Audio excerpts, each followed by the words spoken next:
Well, preparation is complete. I can now start thinking about actually fitting these kitchen units.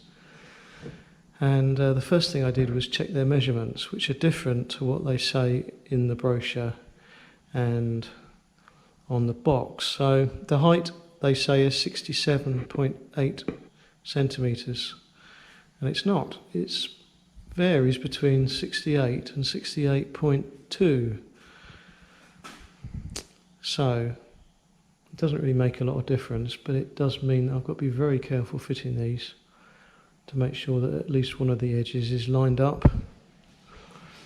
Anyway, this is what they're going to look like, obviously not at that height.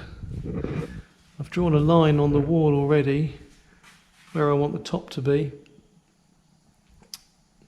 and then what I'll do is I'll drop a 68 centimetre line down to the bottom, and I'll line up all the bottoms, all the bottom edges, because it'll be more obvious to see if there's a 1 or 2 millimetre difference. So the light is fading today, so I don't think I'll get much more done, but at least we're now in the position to start to actually get these on the wall. How easy that will be, I do not know.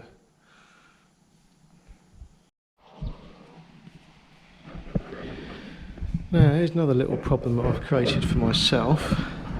Accidentally, of course, and it's borne out by, it's created effectively by poor design and poor quality materials, because I slid open this door this morning, obviously from the outside, and I was a little fast. Normally it catches and it's a bit slow in the middle. This time it didn't.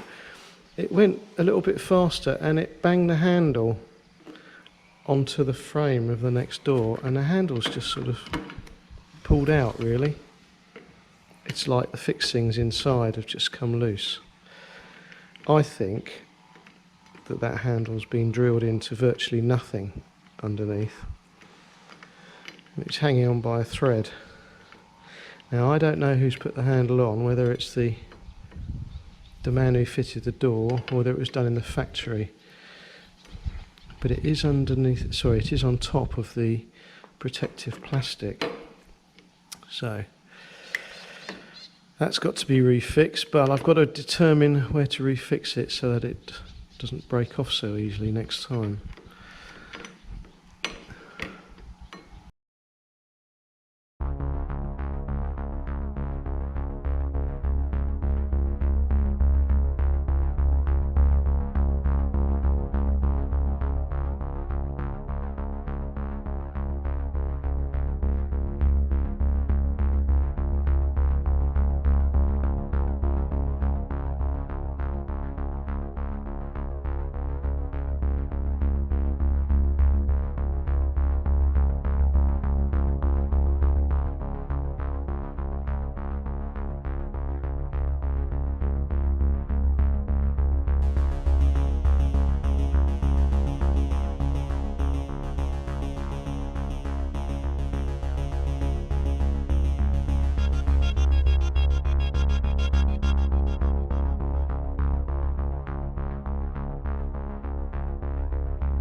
This is going to be a slow process, because what I'm going to do, because I've only got one chance of drilling the hole in the right position really, is every time I drill a hole to start off with, I'm going to remount the cabinet and screw it and check the position of the other dots that I've marked on the wall,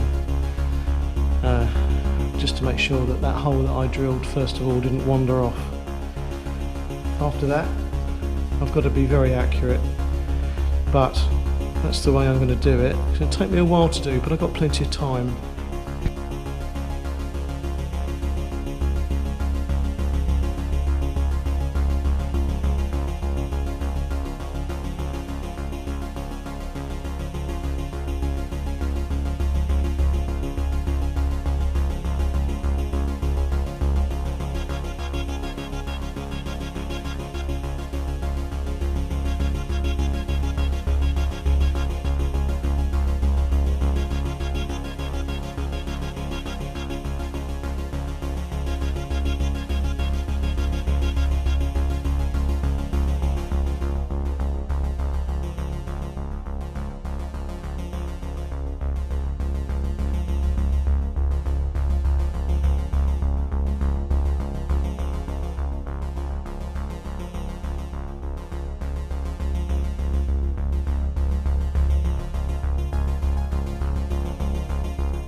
Wow, first unit up, and the holes were absolutely spot on, and when I fixed it to the wall,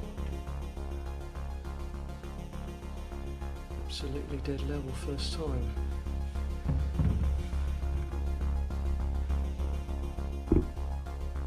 It's looking good that way as well, so that shows that the wall's been actually tiled true. So the guy who did this wall, he made a good job in some respects.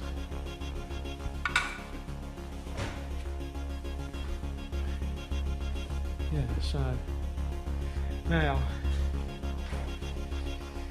this electric problem, turns out this isn't an issue at all, because the actual electrics is fed sideways to here, so that's not a problem. This one over here, that's the electric line there, I don't know if you can see that, and this is where the cupboard will be, two cupboards here, so that's not an issue. This one I've already said we're going to swap the cupboards around to give us a different sort of set of measurements, different position where the holes are going to go, so that's not really a problem. And this is the only problem. Where's my tape measure? Now the holes on these small units, the centre of the holes is 4 centimetres. That's right on that line. Well, it's half a centimetre from that line, and bearing in mind that we can't guarantee that that pipe is totally vertical, it might go off at an angle. That's an extremely dangerous one to drill into. So what I've decided to do, so if this is the unit that's going there, what I'm going to do is I'm going to actually alter these brackets. I'm going to drill another hole right on the edge of the bracket there, right on the edge, so it's another centimetre, at least maybe 1.5 centimetres, the centre of it, from the line of this hole, which is 4 centimetres from the outside edge. So yeah, I might gain an extra centimetre there, and I'll do the same with the bracket down there. Keep the ones on the other side exactly the same, and that will give me, hopefully, that will give me just enough room to sneak by that electric wire. And yeah, of course, if I do drill into it, we've got a big problem, because, well, I don't suppose we have really. I suppose what the guy can do is go up in the loft and slide a new wire down if we break the wire, but I think that's the way I'm going to handle that.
Second lot of holes marked out.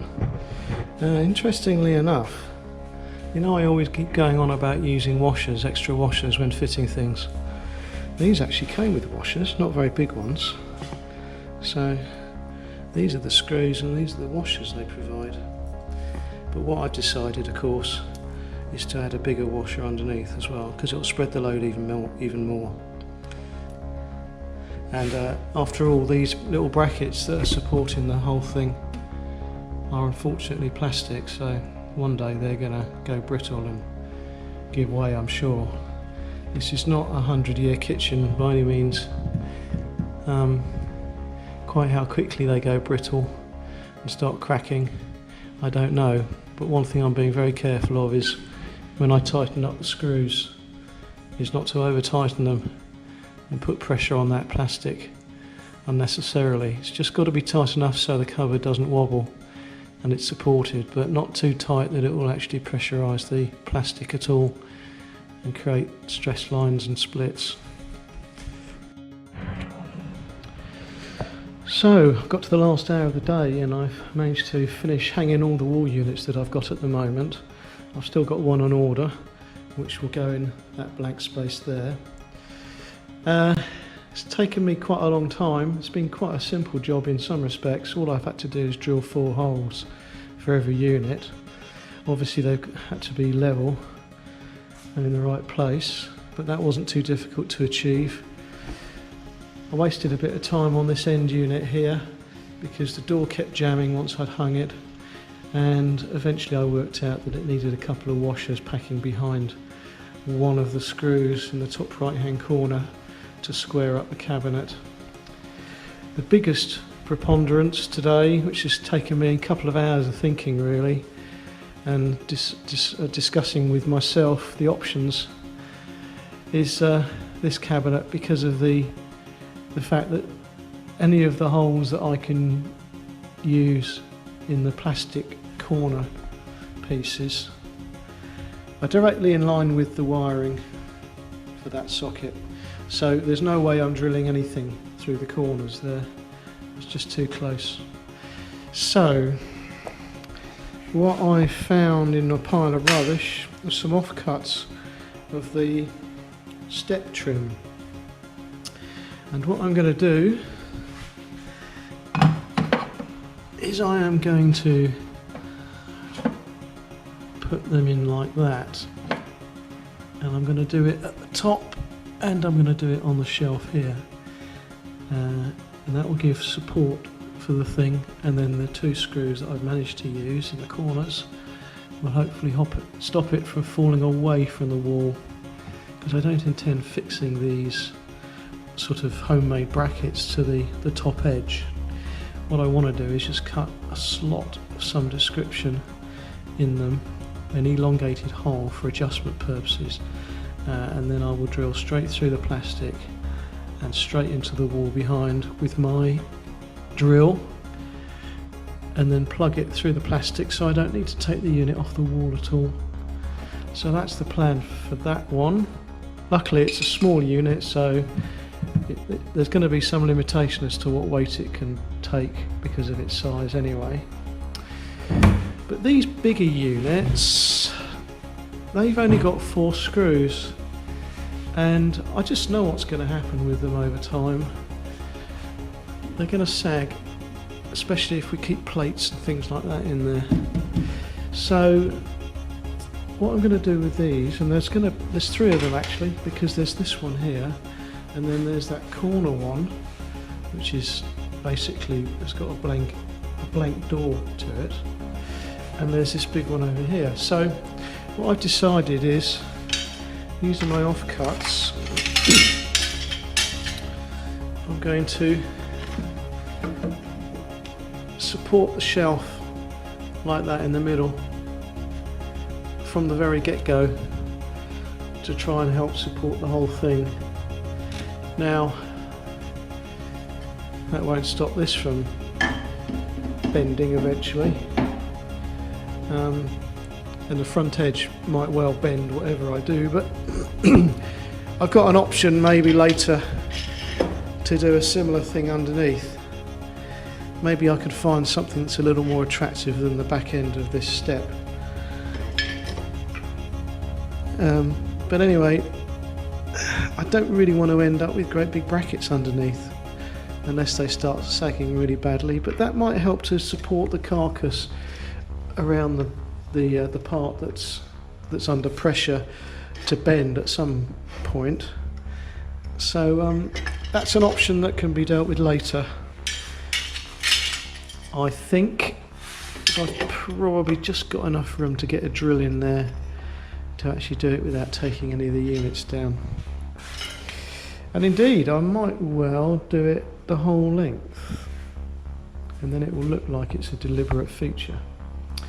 Anyway, that is the plan. What I'm going to do now is I'm going to see if I can fix these inside this most vulnerable cupboard, and then at least they're all in a position where they can be cleaned and filled. Just a couple of little things I should mention. You probably saw on the video earlier I was using these two plastic boxes to rest the units on, so I could get them against the wall. I don't have the ability to make anything to the exact height, so I discovered that these boxes and a bit of packing here and there would do the job. That's a bit Heath Robinson, but it means that I can do this on my own. And the other thing is that this is the supplied rawl plug. It's metal. It looks like it will probably grip the inside of something quite well, but it's got no substance inside. So if your hole's a little bit big, the screw just probably won't catch on anything. So I went to Mr. DIY, which is a great store here in Thailand. It's a bit like Woolworths used to be. It's got everything and it's very cheap. And I got this great big packet of plugs which are size 8, and they are exactly the same that I use in the UK. I don't like the ones that Thailand normally use. I've got loads of them. I've got hundreds of the damn things in size 8 and size 6. But actually they're not, in my view, they're not as grippy as these. They're not as substantial. They're not quite as long, and they're not quite as wide. Even the number 8s, they're not the same. So I've done my own thing there. And of course, I've got my washers out, and the stock is going down hugely. So I've put them on my to buy list.